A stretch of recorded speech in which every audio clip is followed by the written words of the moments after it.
Assalamualaikum warahmatullahi wabarakatuh. Perkenalkan, nama saya Ahmad Hidayat dengan nomor WP 2010 9530 06, mata pelajaran material elektronik.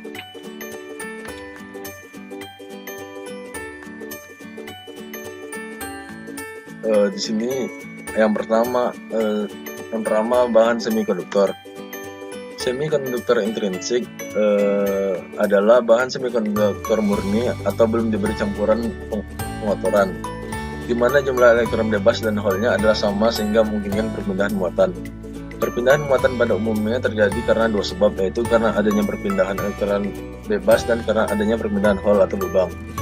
Kedua-duanya bisa terjadi bersama-sama dalam semikonduktor jenis intrinsik karena banyaknya elektron bebas sama dengan banyaknya hole yang terjadi.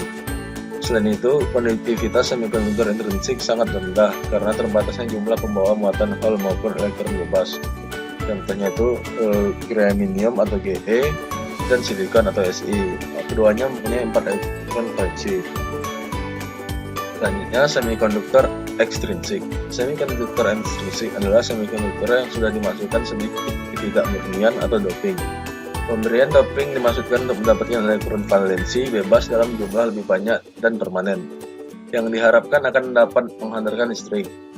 Akibat doping ini, maka hambatan jenis semikonduktor mengalami penurunan. Semikonduktor jenis ini terdiri dari dua macam, yaitu semikonduktor tipe P atau pembawa muatan hole dan tipe N atau pembawa muatan elektron. Contohnya itu fosforus atau P dan arsenik atau As. Selanjutnya itu pengaruh suhu terhadap konduktivitas bahan semikonduktor. Pada suhu nol mutlak, semua elektron dipegang sangat rapat oleh atom-atom semikonduktor. Elektron pada orbit dalam terikat, sedangkan elektron valensi digunakan bersama dalam ikatan kovalen. Pada suhu ini, ikatan kovalen sangat kuat dan tidak ada elektron bebas. Oleh karena itu, kristal semikonduktor berkelakuan sebagai isolator yang sempurna. Dalam deskripsi pita energi, pita valensi dipengaruhi dan terjadi celah energi yang besar antara pita valensi dan pita konduksi, sehingga tidak ada elektron valensi yang dapat mencapai pita konduksi untuk menjadi elektron bebas. Ini terkait dengan tidak ada persediaan elektron bebas dalam semikonduktor yang berkelakuan sebagai isolator. Selanjutnya, pengaruh suhu di atas nol mutlak. Jika suhu dinaikkan, beberapa ikatan kovalen dalam semikonduktor patah oleh karena energi panas yang ditambahkan. Patahnya ikatan membuat elektron yang digunakan bersama dalam formasi ikatan ini menjadi bebas. Hasilnya adalah berapa elektron bebas ada di dalam semikonduktor. Elektron bebas ini dapat menyebabkan arus listrik yang kecil bila beda potensial dikenakan menyilang kristal semikonduktor itu. Hal ini menunjukkan bahwa resistasi semikonduktor menurun dengan kenaikan suhu dan dikatakan ia memiliki resistansi dengan koefisien suhu negatif. Selanjutnya itu Schottky Junction. Schottky junction atau dioda Schottky adalah jenis dioda dengan tegangan jatuh atau drop voltage yang rendah jika dibandingkan dengan dioda normal lainnya. Perbedaan yang paling mendasar antara dioda Schottky dan dioda normal adalah penggunaan logam semikonduktor atau metal semikonduktor junction untuk persimpangan dioda Schottky, sedangkan dioda normal pada umumnya menggunakan persimpangan semikonduktor atau semikonduktor junction. Dioda Schottky atau Schottky dioda ini biasanya digunakan pada rangkaian switching kecepatan tinggi, rangkaian frekuensi radio RF, mixer dan rangkaian penyiar pencatu daya. Nama Schottky ini diambil dari nama penemu efek Schottky, yaitu Walter H. Schottky yang berasal dari Jerman. Efek Schottky adalah efek penghalang potensial yang terbentuk pada pertemuan logam semikonduktor yang mempunyai karakteristik penyara. Efek tersebut cocok untuk penggunaan pada dioda. Oleh karena itu, dioda Schottky berbeda dengan dioda penghalang atau barrier dioda. N-junction ideal. Sambungan P-N adalah batas atau antarmuka antara dua jenis bahan semikonduktor, tipe P dan tipe N, dalam kristal semikonduktor tunggal.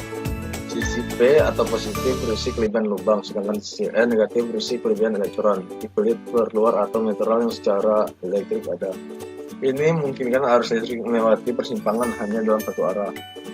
PN dibuat oleh doping misalnya dengan fermentasi ion, difusi dari dopan, atau dengan epitaksi atau menumbuhkan lapisan kristal yang diolah dengan satu jenis dopan di atas lapisan kristal yang diolah dengan dopan lain.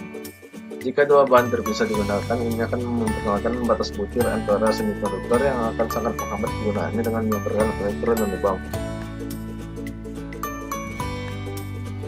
Selanjutnya PN junction band diagram.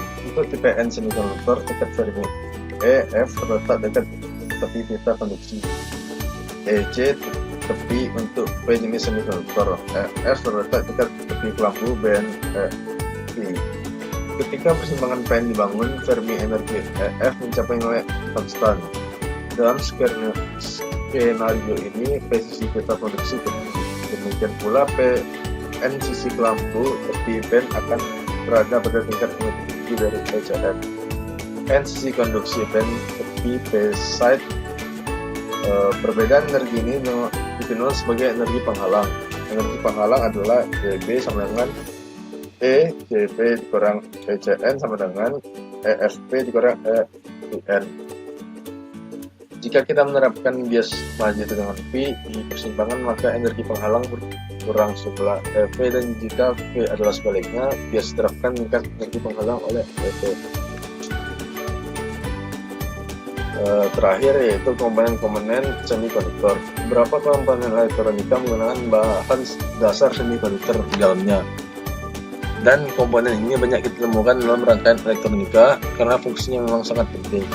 Berikut komponen-komponen yang termasuk semikonduktor. Yang pertama itu IC, kedua transistor, yang ketiga MOSFET, yang keempat dioda. Dari daftar komponen di atas tentu sudah sangat tidak ada karena kita hampir di dalam semua perangkat elektronika menggunakan salah satu atau gabungan dari komponen-komponen tersebut.